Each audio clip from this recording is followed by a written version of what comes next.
இந்த நாள் அனைவருக்கும் ஆசீர்வாதமான இனிமையான நாளாக அமையட்டும்.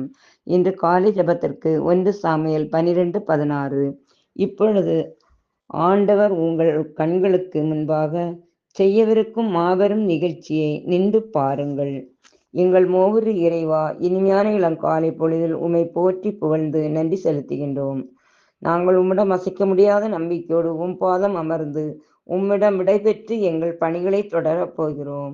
நாங்கள் செய்யவிருக்கும் ஒவ்வொரு காரியங்களிலும் மாபெரும் காரியத்தை ஆச்சரியப்படும் அளவிற்கு எங்கள் கண்கள் காண்பதற்காக நன்றி ஆண்டவரே. உடல் பொருள் ஆவி அனைத்தும் உம் பாதம் ஒப்படைக்கின்றோம். எப்போதும் உமக்கு நன்றி சொல்லவும் உம் புகழை போற்றவும் இறைவார்த்தைகளை தியானித்து எங்கள் வாழ்விலே செயலாக்கி வாழும் நல்ல உள்ளத்தை எங்களுக்குள் உருவாக்கியருளும். தூய ஆவியின் துணியோடு எந்நாளுமே வழிநடத்த வேண்டுமென்று இயேசுவின் நாமத்தில் ஜெபிக்கிறேன். ஆமேன்.